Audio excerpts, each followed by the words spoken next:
Hello दोस्तों, नमस्कार। स्वागत है आप सभी का हमारे YouTube channel crescent education classes में। दोस्तों, एक बहुत ही महत्वपूर्ण सूचना जो कि आपको देनी है और ये बहुत ही बड़ी खुशखबरी है।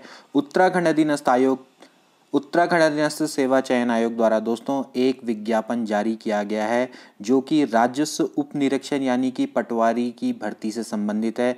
दोस्तों, पहले इस विज्ञापन को अच्छे से पढ़ लेते हैं। समूह गौ में राजस्व उप निरीक्षक पटवारी के 366 रिक्त पदों तथा राजस्व उप निरीक्षक लेखपाल के 147 पद यानी कि कुल मिला के 513 पदों पर दोस्तों अभी उत्तराखंड अधीनस्थ सेवा चयन आयोग द्वारा विज्ञापन जारी किया गया है। दोस्तों, बहुत इंपॉर्टेंट ये आपके पद हैं और बहुत अच्छी पोस्ट है। क्योंकि इतनी अच्छी पोस्ट है तो इसलिए मेरा यह फर्ज बनता है कि आपको मैं सबसे पहले इसके बारे में बताऊं।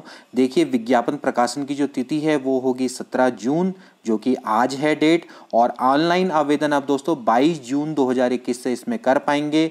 अंतिम तिथि रहेगी 5 अगस्त 2021, ठीक है। और जो शुल्क जमा करने की अंतिम तिथि है वो है 7 अगस्त 2021। तो देखिए दोस्तों, राजस्व विभाग के अंतर्गत आपके राजस्व उप निरीक्षक, जिसको कि पटवारी कहा जाता है, उसके 366 रिक्त पद हैं, जबकि राजस्व उप निरीक्षक लेखपाल के 147 पद यानी कुल मिला के दोस्तों 513 पदों पर यह भर्ती निकाली गई है, ठीक है। इसके अलावा इन्होंने जो पद हैं वो जिला संवर्ग के हैं, उनको इन्होंने जिलेवार में बांटकर विज्ञापन को प्रस्तुत किया है। लेकिन आवेदन करते समय आपको जिला का विकल्प देने की आवश्यकता नहीं है, ठीक है ना।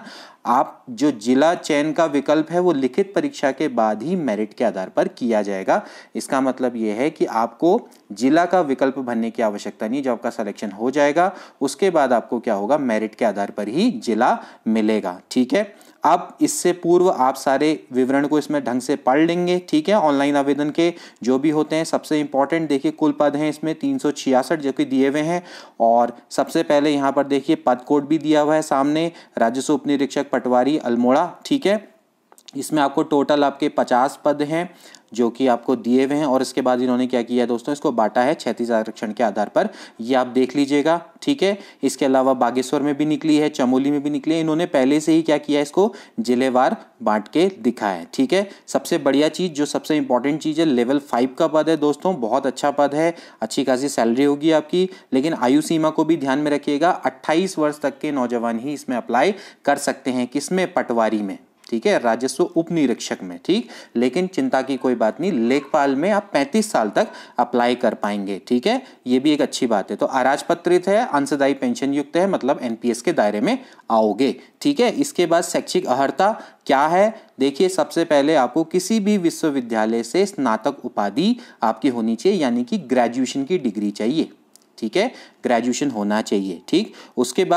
इसके बाद क्या होगा, लिखित परीक्षा में अगर समान अंक प्राप्त होंगे तो जो अभ्यर्थी जिसके अंक ज़्यादा होंगे, मतलब जिसकी एज ज़्यादा होगी, उसको क्या होगा, चयन सूची में ऊपर रखा जाएगा, वो होता ही है, ठीक है। इसके बाद इसमें शारीरिक दक्षता, ये भी बहुत इंपॉर्टेंट है। पुरुष अभ्यर्थियों को 60 मिनट में 7 किलोमीटर और महिला अभ्यर्थियों को 35 मिनट में 3.5 किलोमीटर की दौड़ आवश्यक है। इसके अलावा कुछ शारीरिक मानक भी हैं, जो आपको मानक स्टैंडर्ड्स हैं। पहले तो आपकी फिजिकल है, फिर इसके बाद स्टैंडर्ड भी है। जो पुरुष अभ्यर्थी हैं उनकी न्यूनतम ऊंचाई 168 सेंटीमीटर होनी चाहिए, महिलाओं की 152 सेंटीमीटर होनी चाहिए। लेकिन परवर्ती मूल के जो अभ्यर्थी हैं उनको 5 सेंटीमीटर की छूट अनुमन्य हो जाएगी। कहने का मतलब है 168 में से 5 घटा दो और 152 में से 5 घटा दो, तो 168 में से अगर 5 जाएगा तो कितना बचेगा दोस्तों, ये बचेगा आपका 163, ठीक है, मतलब जो पर्वतीय क्षेत्र के हमारे पुरुष हैं।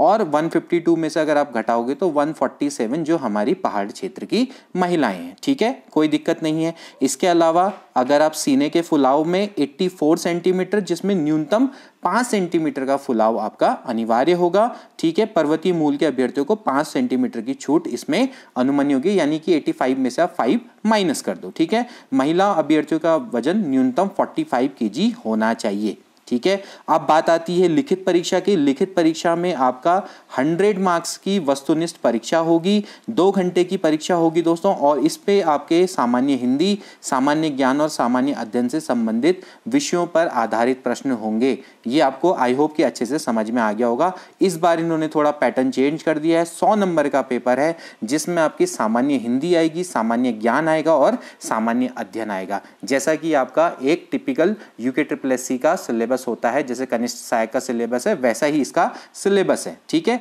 इसके बाद राजस्व उपनिरीक्षक लेखपाल जिसको बोला जाता है, ये बहुत अच्छी पोस्ट है, 147 इसमें पोस्ट निकली है और इसको भी इन्होंने क्या किया है, जिले वाइज बांटा है। अब आप इसका विज्ञापन अच्छे से पढ़ लीजिएगा, मैं इसका मेन जो पॉइंट है वो मैं आपको बता देता हूं।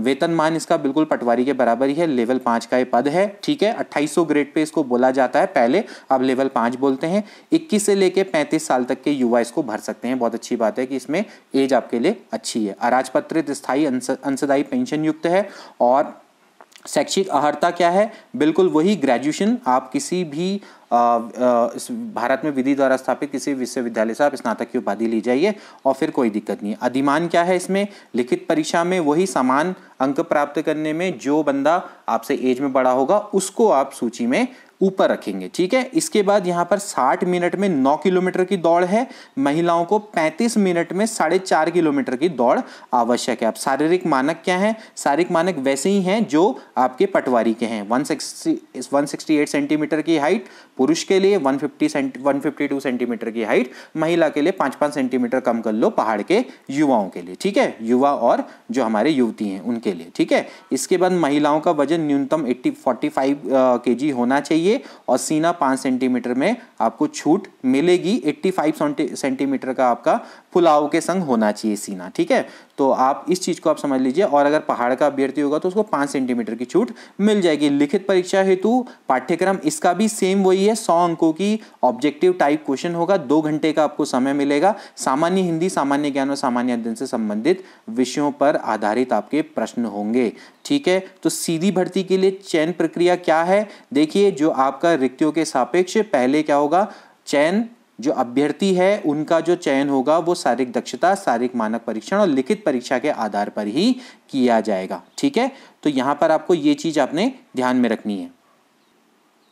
इसके बाद दोस्तों, जो प्रशिक्षण में आपके अभ्यर्थी को चयनित किया जाएगा उनको विभागाध्यक्ष द्वारा निर्धारित पाठ्यक्रम पर आधार संस्थान में स्वयं के व्यय में 1 वर्षीय तत्समय प्रभावी नियमों के अधीन सफलतापूर्वक प्राप्त करना अनिवार्य है। कहने का मतलब यह है दोस्तों, बहुत सिंपल सी लैंग्वेज में बता देता हूं कि आपका पहले क्या होगा दोस्तों, प्रशिक्षण के लिए चयन होगा।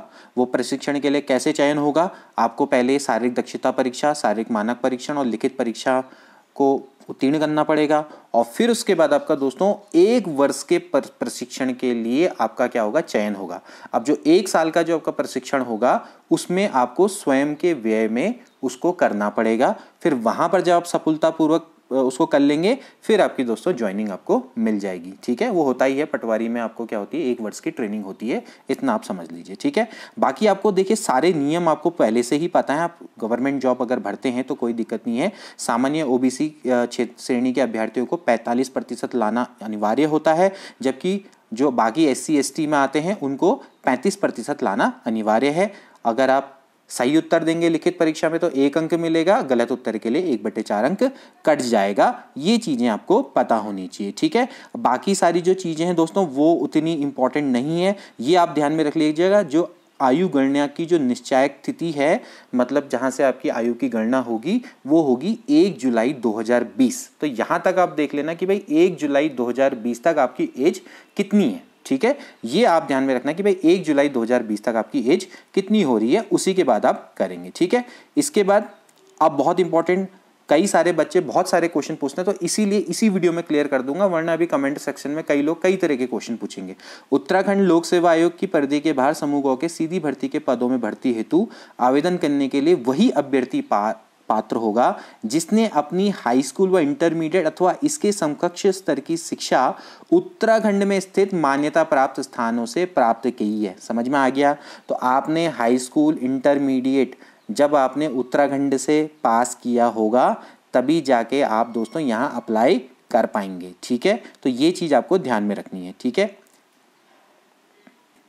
लेकिन इसमें एक क्लॉज और भी है कि जो आपके सैनिक और अर्धसैनिक बलों में कार्यरत या फिर राज्य सरकार या फिर उसके अधीन जो यहाँ पर राजकीय कर्मचारी काम कर रहे हैं और ऐसे कामों में ऐसे वो काम कर रहे हैं कि वो नियमित पद में हैं और उनका जो पद है यहाँ से उत्तराखंड से उनकी सेवा बाहर स्थानांतरित नहीं हो सकती है, तो उनके बच्चे भी दोस्तों क्या कर सकते हैं, अप्लाई कर सकते हैं, ठीक है। ये भी यहाँ पर एक क्लॉज दे रखा है, ठीक है। ठीक है, जो कि यहाँ पर उत्तराखंड में सरकारी जॉब कर रहे हैं और नियमित रूप से सरकारी जॉब कर रहे हैं और उनका जो पद है यहाँ से बाहर स्थानांतरित नहीं हो सकता, तो वो भी क्या कर सकते हैं, इन पदों के लिए आपके हम कह सकते हैं कि इन पदों के लिए वो अप्लाई कर सकते हैं। यहाँ पर ऐसा क्लॉज दोस्तों दिया हुआ है। इसके अलावा राज्य के स्थायी निवासी जो उत्तराखंड के बाहर निवासरत हैं वो भी इन पदों के लिए अप्लाई कर सकते हैं। ठीक हो गया, तो ये चीज़ें आपको क्लियर होगी कि भाई पद के लिए कौन कौन अप्लाई कर सकते हैं। ठीक है, इसके बाद कुछ अनापत्ति प्रमाण पत्र भी देख लो। अगर आपकी ऑलरेडी सरकारी जॉब है तो आप क्या करेंगे, अनापत्ति प्रमाण पत्र अपने